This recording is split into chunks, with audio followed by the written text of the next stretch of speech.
teto Madagasikara na mpanohitra na mpanaradiany fitondrana hoy ny tim.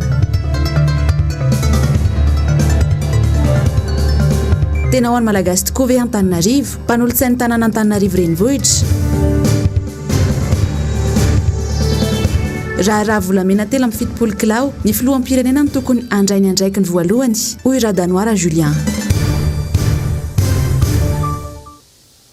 Tomboky lahy sy tomboky vavy mankasitraka anao hatrany manaraka ny fahitalavitra ny MBS amin'izao alina izao talata 2 ny volana Martsa ny taona 2024 manolotra ny araba no sady manasanao sady anaraka ny fotoanany vaovao hatramin'ny farany. Anamboatsika ny vaovao ary izao alina izao dia mitohy hatrany ny fitokonana ataony avy eo anivo ny syndicat ny inspecteur sy ny contrôleur du travail.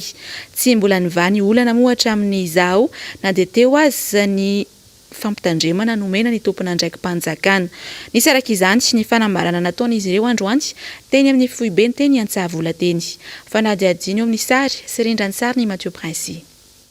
Ny zoma 10 Martsa teo no nanao fihaonam-be ny syndicat ny inspecteur sy ny contrôleur du travail manerana ny nosy. Herinandro ny fiampitoana nomen'izy ireo ny tompona ndraikitry ny ministera amana ny olana. Saingy tsy nisy toy ny fitakiana hatramin'izao. Nisy indray araka izany nitsoakevitra niraisany syndicat androany ka namoaka fanambarana. Koa satria tapitra ny fiampitoana nomena azy ireo nefa tsy nisy vahaolana naroso makasika ny fanomezana ny sata manokana sy ny tambokarama. Koa satria fahanginana sy tsy firariraina ary fanakatsakanana sy fandrahonana hatreto ny setrin'izany. Koa satria ny tombontsoa iombonany daholo be no ivony fitakiana izay ataonay.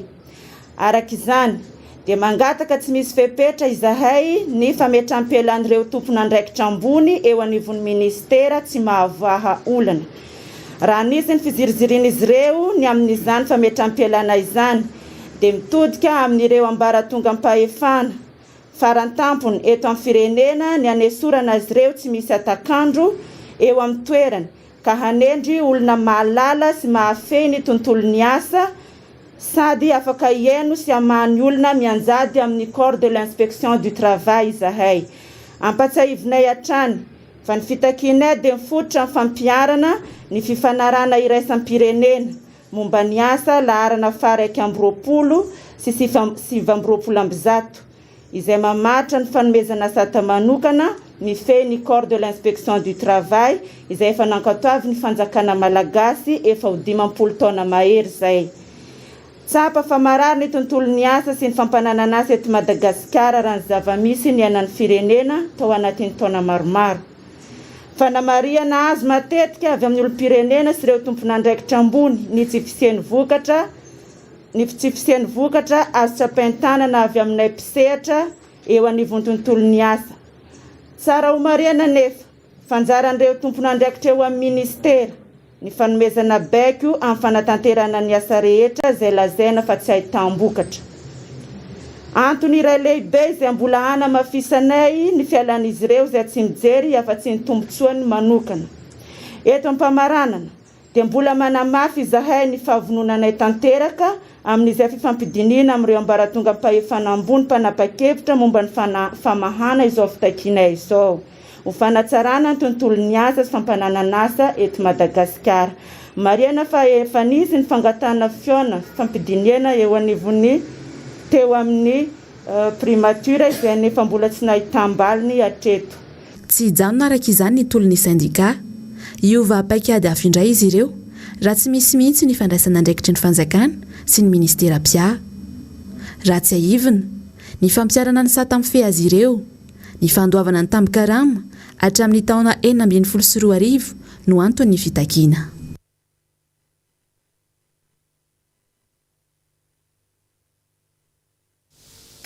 Fa nahazo fahafahana vonjamaika ireo telo lahy nanondrana ireo volamena tratra taty Afrika Atsimo araka ny didina avoaka ny fitsarana tany antoerana omaly alatsinainy. Manoloana izany anefa dia tsy rehefa mihitsy ny fanjakana malagasy izay manana ny andraikitra voalohany amin'ny raharaha ity. Ho an'ny androany ary dia mpampianatra fifandraisana iraisam-pirenena iray no naneho ny heviny sy nitondra ny fomba fijeriny. Nzava-ndrema efa Andry Rakoto Malala. Nahazo fahafahana vonjomaika avy amin'ny fitsarana afrikanina tatsimo ireo telo lahy tratra nanondrana ilay volamena telo amin'ny fitopolo faingo dimy kilao tao amin'ny seranam-piaraminidina Johannesburg. Nisy kosa ny fepetrana mpanarahana azy ireo toy ny tsy fahafahana mivoaka ny faritra ny toerana, ny fisian'ny polisy manaraka azy ireo amin'ny zavatra izay ho ataony ary ny tsy fahafahana miresaka amin'ny olon-kafa vavolombelona amin'ity raharaha ity. Manoloana izany anefa dia mangina tanteraka ny serasera avy amin'ny mpitona fanjakana izay manana fikasana ny ampody azy telo lahy ireo miaraka amin'ny volamena.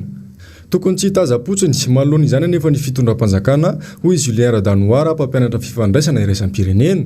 Mianatra ny démocratie zany zao dia hoe mba mila le information pour tous manko zay zao pilier na démocratie zay dia mba misy zany alefa amin'ny vahoaka tsy indraindray eny ihany zany mba tsy tompotrano miono ny malagasy satria ny tena important amintsika inge dia hoe niverena lay volamena satria mahavita zavatra betsaka ihany ny vitany 73 kilo zany 4 millions de dollars zany ary koa mba hoe mba ahafahantsika zany mahafantatra hoe izavy ny olona zay tafiditra anatin'ity satria tsika efa miresaka le hoe tsy maty manota isan-karazany ity fa hatramin'izay dia mbola tsy misy ihany hoe ny fampiarana an'izany tena izy hatramin'izay mpitondra ny fandimby rehetra zay zany dia mba mino kosa zany fa hoe efa ho atao amin'izay zany zavatra zany satria efa tsika efa hiditra ao anatin'izany hoe démocratie zany satria mbola ao anatina verikindray mandeha koa hoe mbola ao anatin'ny pilier na démocratie nge ny hoe ny zany hoe tsy maty manota tsy mipetraka tsony zany zay le izy zany fa io moa zany dia miankina amin'ny zay fandraisan'ny firenena anankiroa sy ny zavatra zay ao anaty. Ny filoham-pirenena mihitsy ho hatrany ity mpampianatra fifandraisana iraisam-pirenena ity no tokony handrainy andraikiny voalohany mba hisiany fifanarahany eo amin'ny rotota. Raha ny tena mila fananganana fanganany zavatra ho azontsika zany hoe amin'ny résultat zany tokony filoha anankiroa mihitsy ny fampiresaka directement. Marina fa misy eo ny démarche atao sur le plan diplomatique fa na izany na tsy zany ala tokony hoe zay le négociation directe mivantana entre ny filoha malagasy sy filoha afrikanina tatsimo dia anjarantsika maka an'izay initiative zay fa tsy izy no andrasantsika iresaka amintsika fa tsika no mitady iresaka aminy. Ny Afrique du Sud tsy maintsy ny tsara ny drala reny aloha satria nanao infraction izy nanao eloka tany aminy dia maha hoe ny ministère de souveraineté ny ministère de justice dia tsy maintsy tsaraina any aminy aloha vitany azy vita hatrany farany satria mety hoe mbola misy zavatra ho ataony vita hatrany farany zay tsika vo afaka hoe miresaka hoe alefaso aty reny alefaso amin'izao ny rehetrarehetra dia entre temps tsika tokony amorona an'le hoe pièce justificative amin'ireny zavatra reny. Fa nanao antsoavo manoloana ny antsojahay miatra amin'izy ireo ny fokon'olona ao Amboditsimeloka commune Anosiala district Anambohidratrimo manoloana indrindra ny fanerena avy hatrany ny sefy fokotany hiadidy azy ireo Nambintsovelo sitraka Manorandre Malala. Jadona izay no ilazandreo mponina ao amin'ny fokotany Amboditsimeloka ao amin'ny commune Anosiala district Anambohidratrimo ny fanendrena sefy fokotany vaovao tsy nandalo fifidianana akory. Topony safidiny amin'izay hitondra azy ny fokon'olona hoy ny faneho-kevitra izy ireo ka masy mandidy amin'izay safidiny fa tsy avy hatrany dia tendrena izay hitondra azy. Zany président zany hitondra zany hiaraka amin'ny vahoaka. Marina fa misy ny atao hoe ny fanjakana afaka manao zay tiany atao hoe tonga dia ry. Kanefa vahoaka ny masina izy. Ohatra fotsiny zao mifidy président ny république hitanao mifidy. Mera izy no ny filompokotany izy tsisy atolotra fotsiny zany. Niariary tamin'ny teny nambaran'ity solitena avy amin'ny district ity ny voalazan'ireo fokon'olona fa baiko midina no tanterahina ary tsy misy azo idivirana. Misy taratasy nomeny lehibe district fanatana nanenzy ny fokotany efa Amboditsimeloka misy an'izay ty dia tonga anatanteraka an'io zavatra. Araka ny loharanom-baovao ny ben'ny tanàna no nanendry izay ho sefim-pokotany vaovao rehefa délégué any nandritra ny fifidianana ilay tendreny ho sefim-pokotany ao Amboditsimeloka mitsipaka marindrano anefa ny vahoaka ny toerana. Manana président raha nisy poatin'io a zay kokon'olona mihitsy nanao tatratany commune hoe nangalaka io nanao zao io kanefa tsy olona misy zany na olona rery tsy nisy nitatitra tany fa hoana tonga de hoe hoasorona fotsiny zao ary zay mila mihitsiny a le maire mihitsy maquette zay vao manao passation lasibatra amin'ny fanendrena sy efipokotany vaovao avy hatrany avokoa ireo fokotany rehetra tsy nahazon'ny be ny tanàna ny antoerana vato betsaka isan'izany zao ny ao amin'ny fokotany Ambatomena sy ny ao ankazo Andriampianianana raha ny loharanom-baovao. Ny tatitry ny Covid-19 farany teto Madagasikara kosa sindray ary nondeha nohizantsika ny vaovao dia olona iray indray no maty ny valanaretina Covid-19 araka ny tarehimarika nivoaka androany ho an'ny 5 ny volana Martsa 2020 tany amin'ny faritra Diana. Araka izany, tafisiakatra 537 ireo namony ainy nanomboka ny fisiany ity valanaretina ity teto Madagasikara. Miisa 200 ireo tranga vaovao tamin'ny fitiliana miisa 327 nanerana ny nosy. Toy izao ny fitsinjaran'ireo tranga vaovao: 10 teto Analamanga, 9 any Atsinanana, 3 any Diana, 2 any Matsiatrambony, 20 any Sava, 9 any Boeny, 2 Betsiboka. Miisa 7 kosa ireo tranga atahorana. Miisa 920 ireo tranga voarakitra teto Madagasikara nanomboka ny 20 ny volana Martsa 2020 hatramin'ny 15 ny volana Martsa 2020. Miisa 420 kosa ireo sitrana.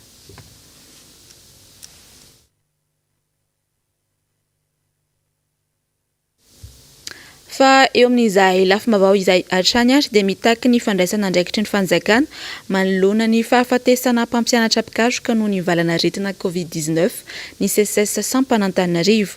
Nitondra ny heviny mikasika ny olona ny vatsim-pianarana ihany koa izy ireo nandritra ny tafany fanaovany tamin'ny Nzava-Andriamaefa sy Andra Kotomalala. Tamin'ity fiandohan'ny herinandro ity dia nisy ny fanambarana nataony avy eo anivon'ny CSS Sampanan-Taninarivo ny amin'ny tokony hitandriaman-tsiraray avy noho ny fiparitahany valanaretina eny amin'ny ambaratonga ambony. Raha mifanazavana dia mpampianatra mpikaroka miisa 9 no namony ainy vokatra ity valanaretina ity, ny 3 tany Toliara ary ny 3 ambony tany Mahajanga. Zanaka mpampianatra mpikaroka iray ihany koa no voalaza fa namony ainy. Antsova araka izany no ataon'ny CSS Sampanan-Taninarivo ny amin'ny tokony handraisan'ny fanjakana fepetra entitra sy faran'izay aingana. Ka mba handray kitra ny mpitondra fanjakana ao ambony tsy misy ankanavaka hatrany amin'ny gouvernemanta sy ny fiadidina ny filohan'ny republika satria raha toka mitoy izao dia mety fanometsiny ny sambatan'olona hoe avela efa hoisy faty kararana ave zay vao mody hitondra fahodranomaso tsy rariny zany fa dieny mbola tsy may ny tanàna dia tokony ho avoaka aloha ny entana. Manaraka izany dia mahita ny CSS fa mandihy fotoan-tsarotra ny firenena ankehitriny eo amin'io krizy ara-pahasalamana io ka misy fepetra entitra tokony raisina. Akoatra izay dia nitondra ny heviny manoloana ny olona ny vatsim-pianarana eny amin'ny ambaratonga ambony ihany koa ny CSS. Nambarany fa tsy tokony hisy tombo sy ala ny famalina ny antson'ireo mpianatra amin'ny takon'izony ireo. Milohan'ny CSS ihany koa ny fandratrana sy ny fidiran'ireo mpitandro filaminana anatin'ny faritry ny oniversite. Tsy tokony atao tombo sy ala ny fandavana ny vatsim-pianarana. Maninona ny any amin'ny oniversite sasany efa bolana miaraka amin'ny fampitaovana no aloha. Maninona ny any sasany hatramin'izao mbola tsy voaloha mety hiteraka olana izay tsy fantatra anay koa hoe inona ny nataon'ny mpianatra ka nahatonga ny mpitandro ny filaminana izay tsy mananjo ary tsy tokony hiditra aty anatin'ny faritry oniversite raha tsy nomena lalana manokana amin'ny alalan'ny fanalana ny franchise universitaire. Manameloka ny fihetsika izahay raha toka tsy leven'ny franchise universitaire. Noho izany ny fampiasana bala na fitaovam-piadiana mahery vaika hiadivana amin'ny mpianatra tsy rariny satria natao hiaro ny mpianatra, natao hiaro ny vahoaka madinika ny mpitandro ny filaminana. Eo ihany koa ka mba tsy anamparana fahefana zany reny raha misy ny manondrana anjarantsika ny tokony hananatra azy reny ary hamela azy hianatra araka ny tokony ho izy koa dia mangataka ny CSS mba hamoahana ao anatin'ny fotoana fohy ny mpianatra izay mety voasambotra any ambadimbadika. fa raraky ny fampitambavavoa ray moa zao arivo izao dia nahaty vodimbaiky aloha ny fampianarana ao amin'ny université any Mahajanga. Eo amin'izay lafim-baovao mahakasika ny Covid-19 izay hatrany dia niandrongatra be tokoa indray ny aretina Covid-19 tato anatin'ny herinandro maromaro izay teto Madagasikara. Tsy mbola hita loatra nefa izay tena fandraisana andraikitry ny fitondram-panjakana hatramin'izao. Tsy tinsony ihany koa ny fitandremana avy amin'ny tsirairay fa toy ny ahoana ny fanehoan-kevitry ny mpitsabo, toy ny ahoana ihany koa ny fanehoan-kevitry ireo olon-tsotra sendranay. Fanadiadiny eo amin'ny rindran'ny sary ny Mathieu Prince. Arivo sy roa alina mahery ny trangana Covid-19 teto Madagasikara hatramin'ny anombohan'ny valanaretina. Mihoatra ny 4 sy 2 alina sy 1 hetsy kosa ireo testa vita amin'ny mponina 720 tapitrisa eo. Tsy ny fahefany akory aloha.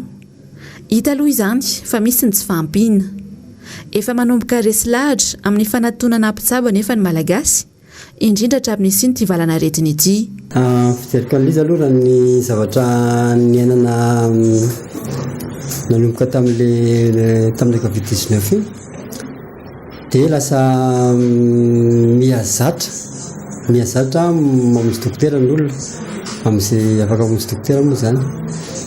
Tsika zao raha mahita lasa tena ilarana be ny pharmacie izay tena hoe fahazarana mahafinaritra mety ilay satria efa maro zany zao ny ampahana olona miala amin'ilay dokotera tena amin'izao. Dia no zavatra tsikaritra. Ety an-dalana toa tsy hita loatra ihany koa ny fitandremany tsirairay. Toa tahotra ny mpitandro ny filaminana ambetsaka amin'ny fanaovana arotava. Miahiahy ihany koa amin'ny tsy fandraisana andraikitry ny fanjakana. Raha amin'izao fotoana izao aloha Covid-19 raha eto Madagasikara dia ohatrany tsy dia atahorana loatra. Amin'ilay ohatrany hoe efa mahazatra efa ela loatra ilay niainana an'ilay izy dia tsy dia atahorana loatra izy amin'izao. Tsy dia manaja mesura loatra zany ianao raha ohatra anao manokana satria tsy dia raha ho anao manokana aloha dia mbola manaja ihany fa raha ho an'ny raha jerena globalité an'ny mponina eto Madà dia ohatrany hoe betsaka ny tsy dia miraharaha loatra ilay izy fa ny mpitandro filaminana amin'izao ny atahorana fa tsy ilay aretina loatra. Ilay izy aloha zany raha amin'ny hevitro manokana raha ohatra izao momba ilay resaka vaksiny fotsiny dia tokony omena choix zany ny olona hoe hanao an'ilay vaksina tsy fa tsy tena hoe to dia tenena hoe non tsy manao vaksiny eto Madà. Matahotra zato isan-jato na mbola ampina 20 ary tena ilay situation ilay olona tsy mivaky loha ny ankabetsahan'ilay olona ohatrany mandeha fotsiny dia amiko manokana zany mitandrina za manokana sy ny ankonako sy afaka aminteny koa mpiarahamonina zany mbola ny aretina mbola misy fa aloha mailomailo foantsika hatreto aloha tsisy mbola tsisy mihitsy fa miaya dia aloha fotsiny mitandrina satria lasa amin'ny hôpitaly koa ianao zao sahirana ianao vola tsy dia misy ianao miasa karama isam-bolana mbola saratra bindra va tonga ohatrany mantsy efa manao lalana tsirairay avy dia hoe mbola iampinenena fa aloha tonga dia mailomailo foana raha zavatra soroana zany amin'izao efa fahasairana an'izao tsy hoe zarery fampanjakana na ny olona tsirairay zany misy fahasairana ny daholo dia amiko manokana mandraiky petra hoe aloha misoroka izay mitsabo aloha. Itanao nga imbikasy position mivavaka fa siapitra hitanao fa vary mity ty miakatra fiakarana dia siapitra dia asoroko kely za tsy miala amin'io zany mbola matahotra mbola be dia ny ambony tomobila raha vao tsy manao an'io dia ampidiny le polisy zany tena atahorana iny na le reseverana chauffeur vao eny ambony tomobila mihitsy dia pety be mihitsy vao tsy manao an'io. Tsy mbola nisy tokoa hatramin'izao ny fipetranapetraky ny fanjakana manoloana indray ny fianaka ity valanaretina ity. Mazava ny ho an'ny mpitondra tsy misy fiboana sy fanafarana vaksiny. Saingy raha ny tarehimarika dia miakatra hatrany tany ireo tranga voamarina. Ampy ihany koa ve ny fanentanana amin'ny vahoaka raha nitatitra RGPH 3 farany teo 220 ny malagasy dia avy amin'ny tontolo ambanivohitra. Raha ny antotanisa voaray anefa dia avy amin'ireo hôpitaly lehibe efa andrasana tsy ho voafehitsony indray ve vao hikorapaka. Aiza ho aiza amin'izay ilay hoe gouverner c'est prévoir.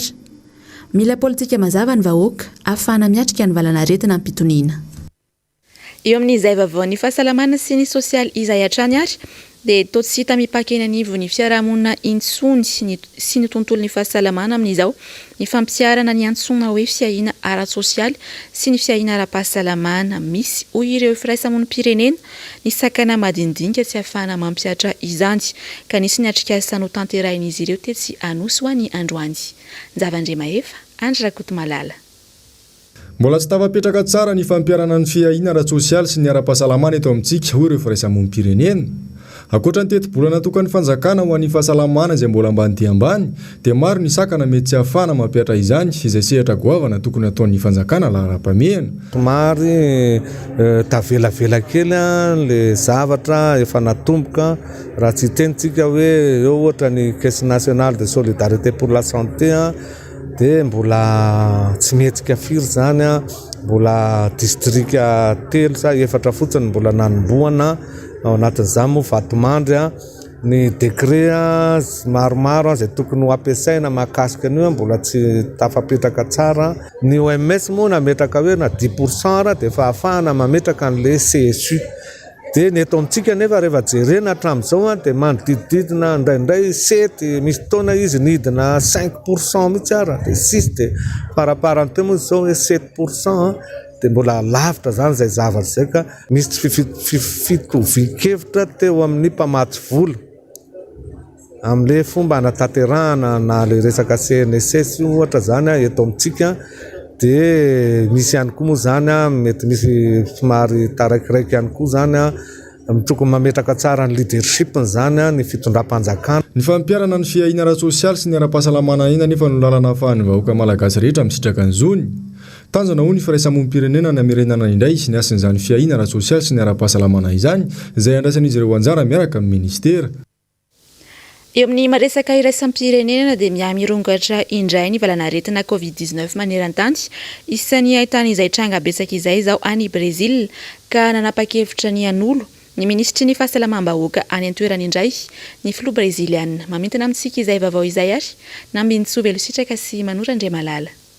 Manoloana ny fiombon'ny valanaretina coronavirus any Brésil, nanova ny ministry ny fahasalamam-bahoaka indray ny filohan'ny Brésil Jair Bolsonaro omaly alatsinainy 15 ny volana Martsa.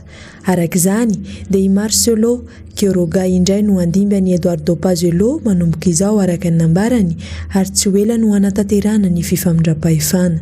Filohan'ny fikambanan'ny mpitsabo ny aretin'ny foan'ny Brésil i Marcelo Quiroga aritan'ny filohan'ny toerana fa afety tsara ny fandaminana rehetra manoloana ny valanaretina miverina indray.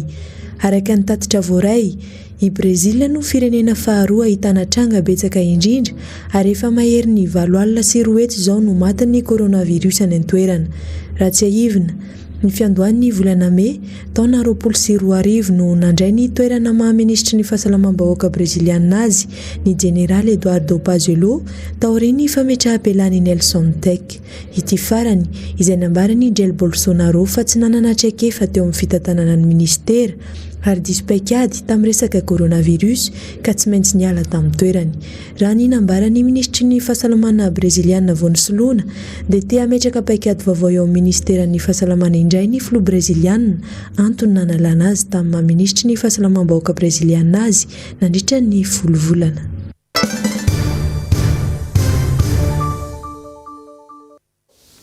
Fa namafisy ny mpandrindra nasionaly natokotiko Madagasikara nandritra ny fandraisam-pitenenany tao anatin'ny fandaharana miara-manonja ho an'ny androany ny tokony ho lalankizorany antoko politika tsirairay mijoro eto Madagasikara. Nambara mazava tsara ny mikasika ny fironany antokotiko Madagasikara. Nambintsovy Elositraka sy Manora Andriamalala Trany. Nandritra ny herinandro maromaro dia niseho sy nipoitra indray ireo antoko politika efa tsy refeo antaonany maro. Tsy hita teo amin'ny tontolo politika na nandray anjara tamin'ny fiainam-pirenena aza. Entitra no nilazan'ny mpandrindra nasionaly ny antokotiko Madagasikara fa tsy mitombina ho an'ny mpanao politika amina firenena iray toan'ny Madagasikara ny mahasadasada. Ho an'ny antokotimo manokana izao dia mijoro marina amin'ny mahampanohitra ny fitondrana azy ary manaja amin'ny mahatanitandalana ny Madagasikara. Ajatrany an'izay fifandevasa-pahefana ara-demokratika izay ny tiako Madagasikara ary niporofoiny tamin'ny alalan'ny fandraisany anjara foana tamin'izay seha-pifidianana nisy rehetrarehetra na hatrany amin'ny filoham-pirenena ny solombavam-bahoaka ary ny tonga taty inona moa zany fifidianana teny fotony dia ny fifidianana ny ben'ny tanàna fa mazava ihany kosa nefa ny tsy nandraisany tokotiko Madagasikara ny tamin'ny fifidianana tamin'ny olona farany teo satria dia tsy feno ny fepetra nafahana nandray anjara tamin'izany. Diso izy ny filazana fa fanonganam-panjakana no tanjona rehefa eo amin'ny toeran'ny mpanohitra misy ny anjara andraikitra voafaritry ny lalàna mifeny mpanohitra eto amin'ny firenena na ny lalàna 1.4 tsipika 3.10 mila apetraka mazava nefa indrindran-damina entina mivoy ny politika atao. Ny zavatra tokony hazava zany eto dia tokony mipetraka mazava ny hoe misy mpitondra zay mitondra kehitriny dia misy kosa ireo tsy ao anatin'ny fitondrana zay tokony hipetraka any amin'ny asany fanoherana. Zay ny tena atao demokrasia. Zay ny antsoina hoe demokrasia. Ary zay ny tonga ny hoe zay ny fitondrana demokratika. Haiko aloha na fombatsika malagasy le manao zavatra saritsary ny zahay nefa dia efa nametraka mazava fa tsy tokony hiverina amin'izay sarintsary ny mpanoherana zany tsony misy eto Madagasikara fa raha tenena amin'ny teny vahiny izy dia hoe le bipolarisation dia hoe ny mitondra eo toerana zay tsy ao anatin'le fitondrana dia tokony mipetraka aty amin'ny vondron'ny mpanohitra malalaka ny fidiranao fisina hery anelanelany na ny centriste na ny modem raha zay moa ny filazazany amin'ny teny vahiny misy koa le modéré hoe misafisafy zay nataoko teo mampanjavozavo ny famakinany resaka politika zahay dia mametraka mazava tokony apetraka eto ary zay le fitsipy-dalao mazava napetraka raha ohatra nisy ny fanentanana natao tena tanjom-bato. Maro moa ireo ady hevitra momba ireo antoko politika milaza ho mpanelanelana na koa mijoro tsy miandany kanefa raha andrafitra politika misy eto amintsika dia mazava fa na mpanohitra na mpanohana fitondrana. Ho an'ny androany dia nitondra ny heviny mikasika ny raharam-pirenena fa indrindra ny tontolon'ny politika eto Madagasikara ihany koa irivo Vaovao isan'ny mpitarika ny antoko HVM hoarantsika ny fanadihadiany Asin'Andriamalala sy Tokra Marolahy. Tsikatra tato ato fa manomboka mivoaka indray ireo antoko politika efa tsy tazana intsony teo amin'ny sehatra politika teto Madagasikara. Ray ihany koa araka ny vaovao ray fa misy ireo antoko politika maro no mivondrona sy mivory ary miseho amin'ny tontolon'ny politika sy hainao manjery rehefa tsy nandra nisapeo intsony tao anatin'ny taona maro. Tsy kisendrasendra kory izany rehetra izany indrindra amin'izao akatoko ny fanovana ny governemanta izao. Ny akamaroan'ireo antoko politika izay miseho masoandro ireo indray nefa dia saika milaza ho tsy ho pomba mpanohitra no sady tsy ho pomba ny fitondrana na ilay antsoina hoe centriste. Ho an'ny antoko kely vaovao ho an'ny Madagasikara dia laza fa tokony ny marary ny vahoaka no hitondran'ny mpanao politika vahaolana fa tsy fitiavan-tseza. Valikely io le centriste tsisy mahadiso azy fa eto amintsika zany tsy hita tsara ny anavahana satria ny any firenekafa zany ny fomba ndreny dia hoe misy ny akavanana dia misy ny akavia ampanaovana politika. Izy moa zany ny akavia sy akavanana eto sa lasa amin'ny adroadron'ny olona wa hoe le centriste dia manao an'izay idirana ao anatin'le fitondrana fitadiavan-tseza. Zay ve no izy nefa efa niainana taloha tetik io zany ilaina fandiniana zany ilaina fijeriko azy mitoy makany amin'izay takiny ny zavatra misy amin'izao fotoana izao io zavatra manahirana antsika io milafiny sosialy milafiny ara-pahasalamana milafiny fitantanana ankapobeny fadiovan'ny fitantanana any zany no tokony fijeriko azy raha zay HVM no mipetraka tsara amin'izay toerana sy zavatra lazainy ny mpanao politika hoe maka izy isika amin'izao ataoko hoe korotaneran'izao tontolo izao ara-tsosialy ara-ekonomika everina mandeha ny zavatra fomba fitantana eto Madagasikara eo zany amiko ny mpanao politika no tokony ametraka tsara hoe aiza izy na aiza ahoana ny fomba ataony. Tsara ny mampatsiahy fa ny avy aty amin'ny fanoherana dia efa nilaza fa tsy hiditra anatin'ny fiaraha-mitantana raha toka isy ny fisokafan'ny governemanta vaovao. Fa momba izay fanovana ny mpikambana anatin'ny governemanta izay atranty dia nilaza ihany koa irivo Vaovao fa tokony hipetraka tsara ny fifandanjana isaparitra amin'ny fametrahana ireo mpikambana ao anatin'ny fahefana mpanatanteraka. Tsy mipetraka mihitsy mantsy izany atao hoe équilibre régional izany raha tsy laza fa tsy nirafitry ny Sena izy ireo. Toy izao indrindra ny fanazavana momba izay. Fa amiko ny zavatra lehibe zao dia io fijerevana ny lafivalon'ny nosy ao anatin'ny fitondrana. Amiko zay ny lehibe indrindra zay satria io ny olona milaza foana verina mandeha misy mihaino indray zao androany inona indray zany fa za tsy makany amin'io adipoko na fanavakavahana ara-paritra fa mampandrosaina afaka mifampiresaka afaka mifanakaiky amin'ny vahoaka kokoa rehefa mba hitany hoe ao anatin'ilay fitondrana ny olona vany aminy zany na tonga anay ohatra hoe sénateur hoe 20 dia izy manana izy tsy mananao tahitra zao ny Majunga za tsy maninona akory fa mba hevitra ny aho hoe olona vatia Tamatavy no o lehibeny mpitarika ny Sénat any amin'ny faritra varitra sy andrefana zany isika malagasy tsy hoentina hiady-poko zany za manokana lehibe ran'ity Madagasikara ty miteny fomba fiteny taoko hoe ny telo apa-efatra ny malagasy raha ny dialecte fa zany kosa zay niainako zay zany efa tarako hoe rehefa manana olona izy anatin'ilay rafitra dia moramora ho an'ny fanjakana mifandresy lahatra aminy na ao amin'ny sarotra io na ao amin'ny tsara io ary nirendrena mba hiady ho an'ilay faritra marina hoe misy an'ilay coachine sy ny sisa ataoko hoe coachine politique ka za zany dia mamerina an'izay hoe io lazain'ny olona sasany fo ny mpanao politika hafa dia raisin'ny olona tendro n'ilay teniny hoe manao fanavakavahana ve zany fa tsongofo tena tsongofo ny olona re fa maninona ny faritra anankiray izay efa tara mba tsy tononako zao ohatrany hoe Melaky izy ny joro isan'andro ao anatin'ny gouvernement mba hiaro an'izany faritra zany hiaro ny tombotsoa hitantaran'izany ary zay le lazaiko hoe le fitondrana mila manakaiky an'ilay vahoaka nataonao 20 zao ny Sénat ay zany jerevony gouvernement atsika za eto tsy afaka ho conseiller ny fitondrana akory satria mpanohatra fa amin'ny malagasy ny tenana zany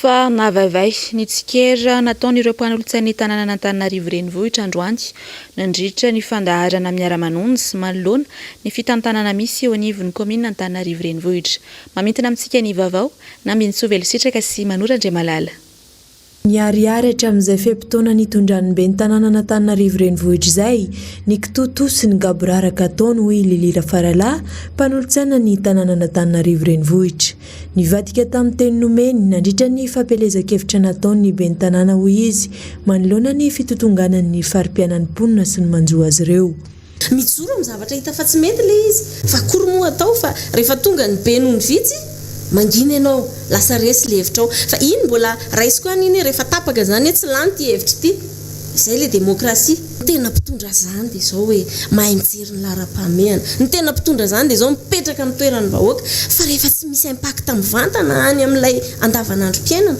any amin'ilay sosialim-piainana dia azagaga raha le olona nitehatehaka anao teo ihany no anenina tsy maintsy mijoro miaro ny vahoaka sy ny mponina ao anatin'ny faritra iadidiny eo anivon'ny commune Antananarivo renivohitra rehefa mpanolotsaina ny tanàna hoy nambaran'ny Clémence Raharnirina manakana ihany koa ny antson'izay miatra mponina mitaraina izy toy ny fandrodanana trano fonenana sy toeram-pivarotana izay NDB ny mponina mahasa fivelomany azy satria ny zavatra rehetra nataoko hatramin'izay ka hatramin'izao tsika miteny izao dia ho an'ny mahasoa ny mponina Antananarivo renivohitra irery any hatramin'izay le resaka andraikitra mpanolotsaina dia ohatrany hoe sary namaivanina ohatrany hoe tsy hitahita loatra raha mihoatra amin'ny député dia ohatrany tsy dia hita loatra ny mpanolotsaina fa ndeha hovainy izay zavatra izay satria izay le fanovany hovainy izay zavatra izay mba ho hita ny mpanolotsaina ary tena mba hoe resy lahatra ihany koa ny mponina hoe mba mifidy olona izy tena miaro anazy fa tsy hoe antoko dia plateforme dia tsy hita mihitsy rehefa misy ny fotoana anankiray hitadiavany an'ireo olona izay ny fidin'ireo izay ary no namanana tanteraka ny fotoana ny Vaovao MBS tamin'izao aly izao nankasitraka anao hatrany moa nanaraka izany hatramin'ny farany fotoana antsika manaraka ry rampitso amin'ny fitora sy sasany indray veloma tompoko